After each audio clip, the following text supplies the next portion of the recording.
Amen. Who's excited to be in church today? Who believes they're going to get something? I always say that you can find some meat on any bone almost, right? Like you can go somewhere, and I think if you're hungry enough, you can find a word. And so today, many of you may come in here and you're hoping that I have some genius intellectual thing that's just going to like blow your mind. And you know what? Sometimes it's not even that. Sometimes it's the posture of your heart. That are you hungry and receptive, and are you longing for God to speak? Are you longing for a word today? And I do believe that God, anytime we open his word, he gives us some encouragement. He gives us some exhortation. He gives us some things that we need to work on a little bit, but ultimately he gives us hope in the glory of who he is. And so we're going to believe that together this morning today. And I don't know if you've noticed this or not, but we have a pretty serious problem going on in our culture today. And it's kind of like permeating all sorts of different areas of life. It's in every store you go in. It's in restaurants and movie theaters and shopping malls. It's almost everywhere you go. There's a problem that has taken place in our culture. And I want to ask the question, what ever happened to customer service? Like, can anybody relate to that? Like, whatever happened to good customer service? Like, you go in a store and it's almost like you're an inconvenience that you're there. Like you go into like fast food restaurants that like they're paying employees $18 an hour to stand at the window, and it's like every time you come, it's just like they toss a bag in your window and say, "Get out." Or any company that you call, you can't get a hold of a person, you get a robot. And you're starting to like yell at the phone. And you're like, I pressed 4. Why are you? It's like, I don't know whatever happened to good customer service. And I remember, growing up, it seemed to be a lot better than it is now. And in fact, the other day we were in the airport, and Amanda and I, we had a long layover, so we were trying to find a place to eat. And we went to a restaurant that said, "Please seat yourself." So we did. And they came over and told us that we did it wrong. Like, How are you going to tell me that I sat myself wrong? And then they come over and tell me it's going to be forever until we get our food. I'm like, thank you for the nice welcome. This is good to be here. And half the places you go, you're just like hoping they get your meal right. It's like, why do I even order? It's just like, just go ahead and bring me whatever random thing you're going to give me anyways, because it doesn't matter. And I don't know what happened, but everywhere you go, it seems like customer service has gone to the wayside, except one place. One glorious place. You go and you get your number one meal with no pickles and a sweet tea at the good old Chick-fil-A. Come on, we're going to clap louder for Chick-fil-A than we did God, I think, right? And you go through, and what's crazy is like they know when I'm on my way now, and I order in this app, and I go around and I scan this little code, and I go through the line, and there's like some guy out there, when like some poor 17-year-old is standing out in the rain, smiling, "May I take your order?" And then you go around and you pull it, and they bring it over, and they say it by name. "Chris, here you go. Have a delightful day." And it's like, "Thank you." And then what's the magic phrase they say? "It's my pleasure." The funny thing is I actually had Chick-fil-A get my order wrong one time. No, this isn't a bad thing. They called me on my phone to tell me before I even got home that they got my order wrong. And they said, "Come back anytime." Like, that's customer service to me. And I don't know whatever happened to everywhere else, but for some reason, Chick-fil-A can still get it right half the time, most of the time, right? They have these kids that are coming. I see these kids, I don't know where they go anywhere else, but whenever they're at Chick-fil-A working, they're polite and nice and friendly. And everywhere else, I don't know whatever happened to the service part in customer service. And the deeper question that I actually have today is, have we lost sight of the service part of church? Have we in this day and age, have we kind of formulated the same ideology that a lot of people have in our broader culture that it's just like, hey, if we just come and check it off the list, it's fine. Like that random teenager that's sitting behind the counter at the store that's looking at you and it's like, as long as you buy the product, I don't care how your experience was. I don't care how my attitude was. It's just, I did the bare minimum. And today, as we dive into Mark chapter 10, Jesus actually pretty clearly gives us his mission statement. So if any of you are like the type of people that you go and you're like, I want to know what this thing is all about, Jesus in this passage will give us the very reason that he came. His very mission, and I think it is going to be challenging to us today. And so if you have your Bible, we're going to open up to Mark chapter 10. We're going to start in verse 35, and just for a little bit of context, Jesus is making his way to Jerusalem. It's his final journey into the city that he knows that in just a few short months, he is going to die on a cross for you and I. And how would you like knowing this entire time? Like you're headed this way and it's a long journey. You're not taking a plane. You're not taking a car. You're not taking a train. You're walking this long journey from city after city after city, town after town. You're seeing crowds of people and you are making your way to the place that you know you will die. And as Jesus is making this journey, he's trying to ingrain some truths deep down into the hearts and minds of his disciples. And so he's taken a lot less of approach of dealing with crowds and more in dealing with the intimate parties of his disciples in a house and homes all across this area. And what's funny is that we keep finding these patterns that Jesus is trying to address in the minds of his disciples because they had this expectation of what everything was going to look like, that the Messiah was going to come, that he was going to rule and reign, that he was going to topple off the Roman oppression that was keeping the Jewish people down for centuries and all this different stuff that they thought was going to happen. And like, hey, we're part of this guy's crew. We're part of this guy's posse. So when we go into Jerusalem, everything is going to be great. He's going to show everybody once and for all who he really is. And in Mark chapter 10, we actually see and read for the third time where Jesus prophesies his death.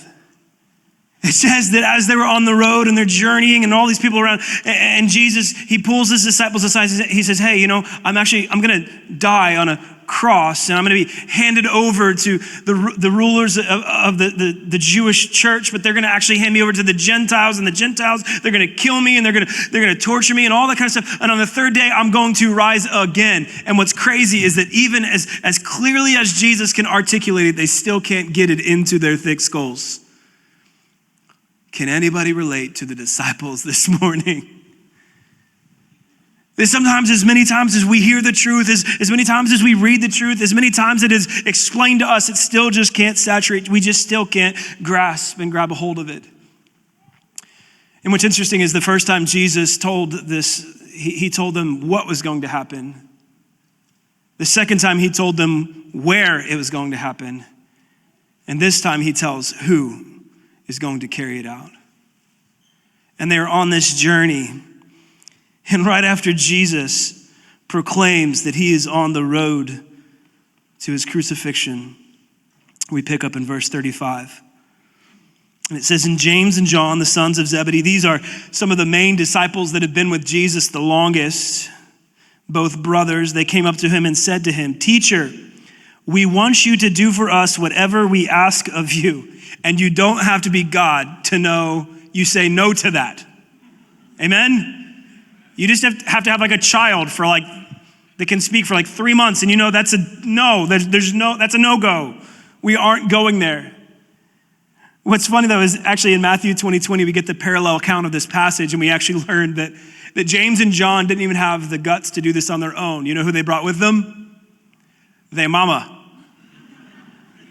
They brought their mom with them, and they asked Jesus, hey, we've seen all the things you can do. Remember when you healed that dude? Yeah, remember that? Remember when you made that meal for 5,000 people out of just a few baskets? That's really cool, but we want you to do for us anything we ask. They're like approaching Jesus like he's some genie and they've got magical wishes. They're asking for a blank check here. And you would think that Jesus would like just look at them in the face and just say, shut up, you fool. Go away. And instead, Jesus does this. He says, and he said to him, what do you want me to do for you? And they said to him, grant us to sit, one at your right hand and one at your left in your glory. Now that is very important because it begins to show their expectation of what is to come. As they are heading into Jerusalem, as they are coming into this city where they are nobodies, you know what they want? They want some notoriety, attention, and they want to share in the glory that Jesus is going to be bestowed upon. And in this culture, the highest place of honor outside of actually being king is sitting at the right hand of the king. So much so that actually we read in Colossians and Ephesians that Jesus himself is seated at the right hand of the Father in heaven. They want the glory. And Jesus said to them, you do not know what you are asking. That's Jesus' polite way of saying, you are an idiot. You just don't get it.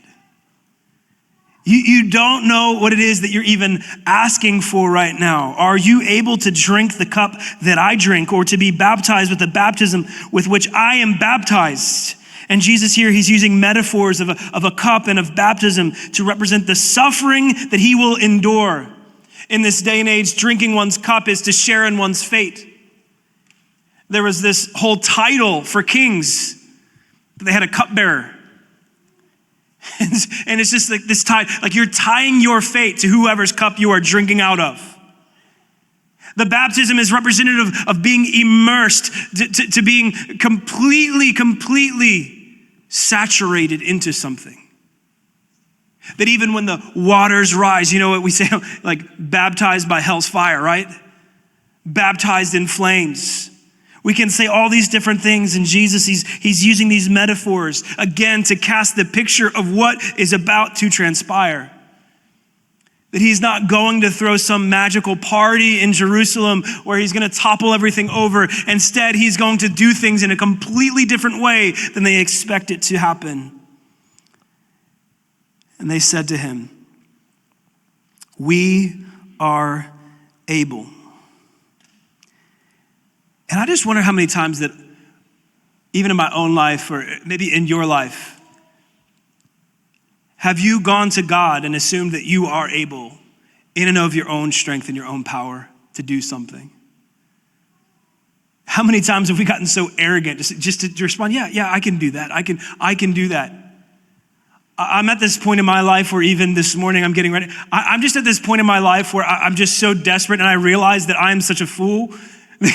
God, if you don't come and blow through, if you don't come and if you don't overflow in this vessel, that nothing is going to happen of worth. And they say, we are able. And Jesus said to them, the cup that I drink, you will drink. And with the baptism with which I am baptized, you will be baptized. But to sit at my right hand or at my left is not mine to grant, but it is for those for whom it has been prepared. And Jesus is looking right back at these disciples. And in a moment where you think that Jesus should just lay it on them and rebuke them, I think Jesus takes a different posture because he knows what's to come. They come and they say, we want your glory. We want to sit at your right hand and your left hand. We want people when they look at you that we are in the peripheral. Like we want to be seen that we are with you and that we've been with you all along and all these different things that you've done. Like we want to be kind of like tagging on with that. Like you guys remember in high school and there was always like the cool kids and then there was like the two kids that you're like, how are they in that group? But they're not really in that group. They're just tagging along in that group because they want to be in that group. That's what James and John are trying to do right now. They're trying to just like piggyback on the success and glory of Jesus. And instead of Jesus just blasting them, he comes back and he says this, I can't give you what you're asking for. That's been prepared in advance. And what I think Jesus is actually referring to here, I don't even think he's referring to in heaven. I think he's actually referring to the two people that are going to be on either side of him on the cross. But he looks at them and he says this, you will drink the cup and you will be baptized with the baptism, because he knows what they are to endure. In Acts 12, verses 1 and 2, we find that James, one of the brothers who was just coming and making this request, he becomes the first disciple to be martyred as he was beheaded by Herod. In Revelation 1:9, we learn that John becomes exiled on the island of Patmos, but this is not before he was boiled alive and survived. And when they found that they couldn't kill him that way, they decided to exile him into the mines on the island of Patmos, where he wrote the book of Revelation. And I think Jesus in this moment takes a really wise path that many of us could learn from. That before responding to the issues within the request, he prophesies their future. That he addresses the matter of the heart. That he sees the bigger picture of what's going to happen. That they will drink the cup of suffering and they will be baptized into the death with Jesus. And this is the call of being a follower of Jesus. It may not be the call that is blasted all over Daystar or whatever Christian network you listen to or whatever social media pastors that you like to follow. I don't know what they're saying, but the call is this: come and die. Die unto yourself. Submit yourself entirely, completely to the call of Jesus. In the gospel, it doesn't mean a ceasefire of current opposition. It just gives you hope through it. It gives you a steadiness that even through the struggles and the troubles and the trials and the tribulations and all the things that are happening in your life, you can be sure of this, that he is seated on the throne. That he is still Lord. I know we were kind of joking earlier, but another thing that I've noticed in our culture nowadays is that everything costs. I don't know if you you go now and you have to pay for your bags at the store, right? If you want an extra sauce for your meal, like you got to purchase the sauce for your meal. You got to tip for everything. And I'm just going to go ahead and I'm going to co-sign a rule that I heard, that if I order standing up, I am not tipping. Amen? But everything costs. And I'm not just talking about money. Everything costs. Even the things that you think aren't costing you anything, they're costing you something. The time that you are just sitting on your couch watching TV, it is costing you something. Even if you don't pay for the cable or the AC that's running or the mortgage in the house that you're sitting in, it's costing you time.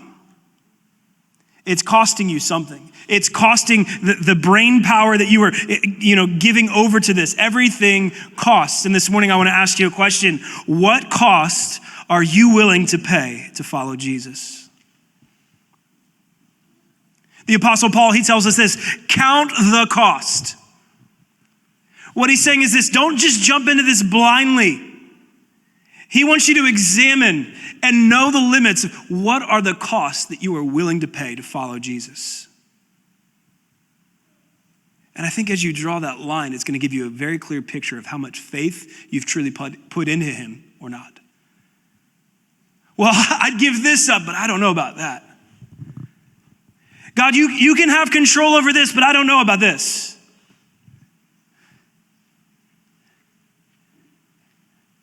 It's a hard question. I sat in my office on Friday and I just sat there and I kind of stared at this question for a little bit. What cost am I willing to pay to follow Jesus? And then there's some moments that I realize it's not very much. There's moments where I realize I'm not even willing to pay the cost of my comfort sometimes. I'm not even willing to pay the cost of my entertainment and my satisfaction and all these different things that I chase after enough to follow Jesus. But it's just kind of this weird thing though, because even as I was sitting there, I know there's moments where I don't pay the cost that I need to pay in order to follow Jesus. I truly believe this. If someone put a gun to my head and asked me, do you believe in Jesus? I really do believe that I would say yes. But then why don't I live that way? Why don't I look at every moment as just another point of my life that is gone and it's gone. And now that moment is dead and I just wasted it, or I did not submit it to Jesus in the way that I could have. And I just want to question, what cost are you willing to pay? And I think this is an exercise that every Christian should wrestle with. Especially in light of the hard things that are going to come against you. I think it's encouraging that as you look at this story of these two disciples coming and begging for glory, that in the coming years would give their life. That even in this moment where it's just like, are you guys dense? It's the same two people that established the roots of what we believe today, that gave it all. And the hope is that most of us in this room, we never have to worry about our lives being on the line for our faith. But what about our time? What about our talents and our treasure? What are you willing to submit and give to Jesus? Let's continue into verse 41. And this is where it gets real interesting. And when the 10 heard it, they began to be indignant at James and John. Y'all ever have this? You're the one child goes and asks mom and dad for something, and then the other child hears about it and like, what? Like, this is what's happening here. Like, these guys probably thought they could get away with it. They probably thought, we'll make this request and nobody will know until we're seated up on our thrones and next to Jesus on either side, and it's gonna be all peachy and they can't get to us anyway, so suckers, right? Like, they just probably thought this is all gonna work out for them. And actually the reality is these disciples probably had the same thought in their mind at some point. If you recall, just 2 chapters before this, the disciples were arguing with each other about who is the greatest of them, right after they could not do the thing that Jesus told them to do. And so they probably had these arguments time and time again. And I was just reading this. Have you ever gotten mad at someone for doing something that you would do the same thing? Yes. Just say yes. Right? Like somebody blows through like they don't fully stop at a stop sign. You're like, look at this. Look at this guy. And then like 5 minutes later, you do the same thing. And then you justify it. Well, but it's different. And I'm sure that's a lot of what was happening here. It's like they had argued about who's great and who's going to get the glory and who's going to be more famous and who's going to be the sidekick to Jesus versus like, who's the last of the Avengers. Like all these different things that are happening here. And they're getting mad, they're getting indignant. And Jesus called to them and he wants to set them right. And he said to them, I just want you to notice the patience of Jesus. Lord, give me patience because I don't always have patience like this. You know that those who are considered rulers of the Gentiles lord it over them, and their great ones exercise authority over them. And in fact, they would know this very well.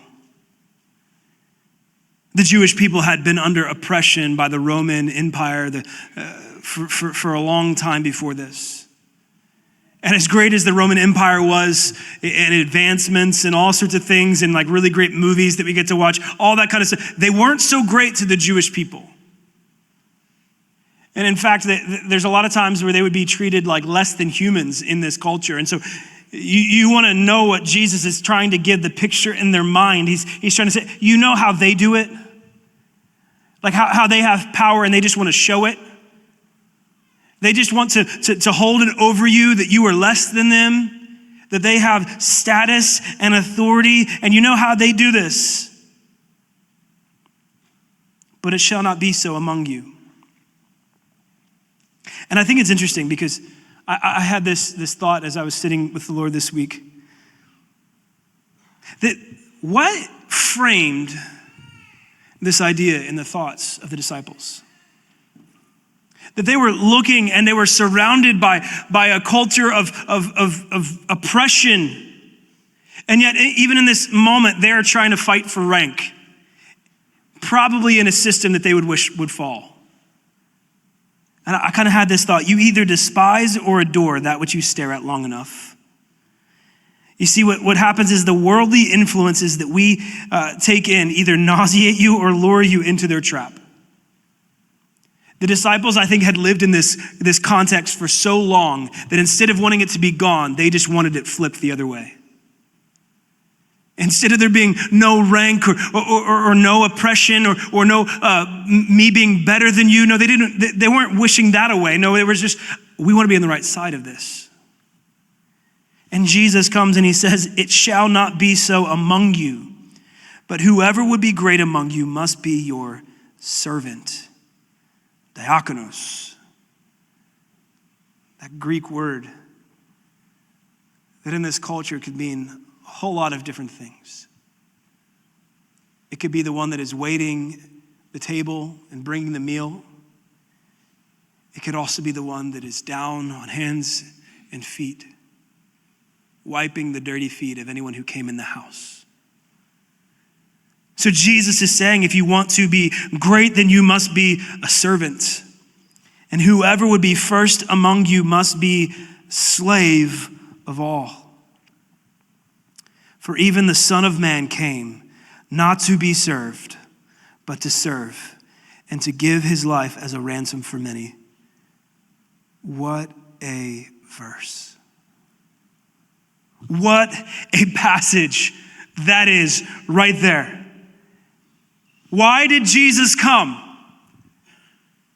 God in flesh came not for you to serve him, but to serve and to lay down his life in our place.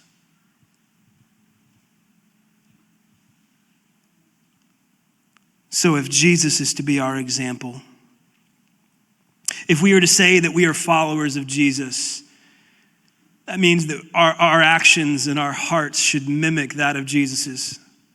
And so I just want to ask you, how much of your life involves serving the interest of others before your own?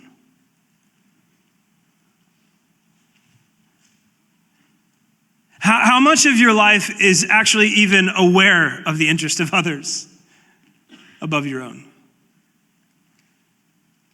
How often do you just take a step back and pause for a moment? Let me just get a different perspective here. We live in a culture and a generation that has celebrated self to the extreme.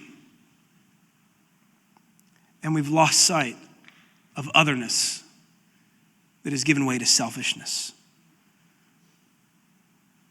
A few chapters before this, and Jesus, as he put the disciples in their place, he talked about pride, and now he confronts its close relative, selfishness.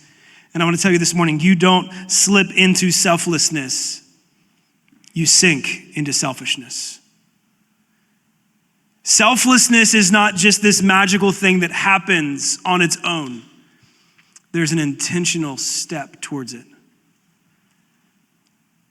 It's not just I'm going to say I'm going to be a selfless person. I don't want to be so self-absorbed and caught up in my own thing. No, it's an intentional mindset shift that you are actively pursuing. And today's culture is everything antithetical to the idea of otherness. And it's all about selfishness and platforming myself, my opinions, my ideas. And oh my goodness, what has this done to us? We went decades ago to having a handful of TV stations. That if it was going to be on TV, it had to at least be good, right? Now, for whatever reason, we think every Nancy should just have their own show, 24/7 broadcasting their life, and every little thing that happens, it's like we gotta take a selfie, and then we gotta post it, and we gotta share it, and then we gotta get likes, and you gotta comment on it. And if you're my friend, then you really gotta get on it, and you gotta stay active. And the next thing you know, we've turned this thing, and we've turned our lives into like the Truman Show, where it's like everything that we do deserves to be watched. Can I tell you? Nah. I kind of tell myself, I joke with myself a lot because I always say, like, as a pastor, man, I want to get better at being on social media and like using it as a good thing. And then I'm like, I just feel so stupid standing there taking a selfie of myself. I could be meeting Abe Lincoln and I still don't think I'd take a selfie. It just doesn't feel right. But the reality is that our culture has bent our minds into thinking that this is how our life should be lived. That I have to show others what I'm all about. That I gotta prove myself by all of my accomplishments and all the things that I have and all the cool opportunities that I get to do. You know what makes the cool things that you do in your life even cooler? When you're comfortable enough just to keep them to yourself. You don't gotta share everything. Some of you, this is the day and age too that we live in. Some of you miss out on the coolness of what you're doing because you're worried about how it's gonna translate to social media. Did I hit anybody deep there? You look at every wedding. We have a kind of a funny story with that one. We had an aunt with a flip phone about 4 feet from us during our first dance, capturing it with all 4 pixels on her phone.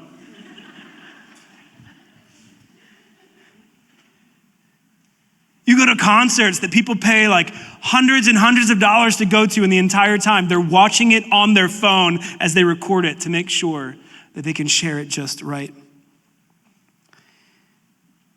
And we might think that the self-centeredness comes because we're trying to just make our lives better. And it's just like, that's the American dream. And that's what we're told to do, that we just got to work our way up and everything's about us and it's resting on me and all this kind of stuff. And you would think that selfishness would be for your good because it would help you get farther in life. That is the mindset of culture. That's the mindset of the world. And you would think that's right? Except it's actually completely wrong. In fact, even secular studies that are being done are proving this to be true. According to the American Psychological Association in 2018, selfish people have less kids and earn less money.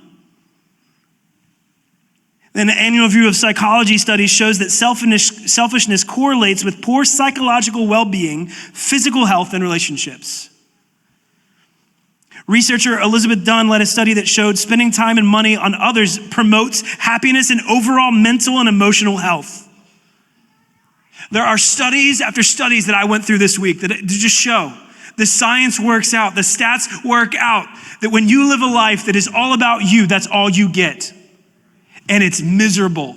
And it's emptying, and it's tiring and exhausting. And then you feel like you just have to keep going and you have to one-up yourself and all this kind of stuff. But when you live a life, oh my goodness, when you live a life that is about others, you get meaning and purpose and fulfillment that outweighs anything else this world has to offer. Amen. And it's fun because I get to come and tell you, you're selfish, stop it. And I preach that to myself in the mirror. And that's a hard message to hear. It's a hard message to preach. But you know what? I want this so badly for you because I think it's so sad to think of how many people are going to go to their deathbed and all they did was work for themselves.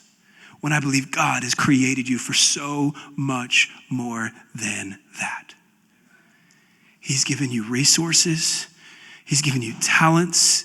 He's given you all sorts of things. That sure, you can probably build a nice house. You can probably go on some nice vacations. You can probably enjoy some different parts of the world that many of us will never go to. But I'm telling you, in the end, you will not worry about the things that you've accumulated, but the people that you've impacted. And so even today in this moment, as you evaluate yourself, how much of your life and your attitude and your thoughts and your heart are about only you versus about serving others. Jesus in this verse gives us a very clear picture, and if it's his mission statement, then I want it to be my mission statement. That Chris comes not to be served, but to serve and to give his life as a ransom. And I can't take the spot on the cross that Jesus did, but you know what I can do? I can give my time, my treasure, my talents, and everything into his hands so that others can be impacted through it. We are called to be servants, slaves to Christ, and instead many of us have turned this into a part-time job. We only give part of our time, and only when we need something in return. Selfishness isn't always a matter of what you do, but why you do it. That is key right there. Selfishness is not always just about the actions or the outcome. It's about the motive and the intent. You know, I could get up here, and can I just go ahead and confess, in years past, I've done this. I could get up here and say a whole bunch of things that are helpful for you, and you would think, man, that was so great how he served us. But internally, I am living and doing this just for the approval and applause of man. That is not service. Just because the outward action looks like it does not mean that I was serving. I was serving something. Serving my own ambitions and desires and brokenness. You know it's service when you do something knowing that you won't get anything out of it. When you're not doing it so that somebody will clap their hands for you or pat you on the back or see and think that you're such a good person. Oh, look at them. Look what they do. Oh, they're so awesome. How can I be so awesome like them? And internally, they're only doing it because they want that thought to be thought about them. Service is when you are just open all the time to whatever God wants to do in and through you. And many of us, even in the church culture today, we've turned it into volunteerism. Jesus never called us to volunteer. He called us to serve. It's not when it's convenient. It's when it's necessary. It's not about when it's enjoyable. It's about when there's opportunity. Serving isn't an action, it's a lifestyle, it's a posture. In Philippians 2, 3, and 4, the Apostle Paul is writing to the church in Philippi, and he's trying to give them unity, and he's trying to build their maturity. He says this, do nothing from selfish ambition or conceit, but in humility count others more significant than yourselves. Let each of you look not only to his own interest, but also to the interest of others. And I just want to ask, are you looking? I've shared this story before, and I think it's just such an applicable illustration, but last year I was driving my kids to school, and I used to drop them off and go this kind of back way and all this kind of stuff, and I'm just the type of person that the last few years when I drive, I want like some intentionality behind it. I'm not just driving and getting mad at traffic, because that's what I'll do on default. I'll act like a non-church person sometimes, right? If I just let myself get there. And so I got to be a little bit more intentional. And so I'll either be listening to something or on a phone or a lot of times what I do is I'll be praying for the houses and the buildings and the businesses and the people that I see on the streets and all this kind of stuff as I'm driving. And there was one morning that I found myself and I was just praying. I was like, man, that house and somebody just moved in, I can tell. And look, this house is being built. And God, I just pray for your glory to be on display and all this kind of stuff. And I'm praying it so passionately, and then all of a sudden this like bleep, bleep, bleep, bleep, and my gas light came on. And I found myself where I was like driving for a little bit and I was so others focused. Then all of a sudden this need for me came in and I found myself like 10 minutes down the road and I wasn't even, I probably passed the Pope and I didn't even know it. Like I had no idea what was going on around me because I was so focused on the need that I had right in front of me. And some of us, we are so consumed with these little things that are flashing on in our lives that we are completely tuned out to the needs of others. You know why we do church? You know why we do community group? You know why we do discipleship? It's not just so that you can get something out of it. It's so that you have an opportunity to see the needs of others and to meet them. You know why we do events like the egg drop and the party in the park and the back to school bash and all these different things that we want to do? Because we want to go find needs and we want to go find people that are going through struggles, and we want to come and we want to be able to see them and meet them and be the hands and feet like Jesus called us to be. In Galatians 5:13, it says, "For you were called to freedom, brothers."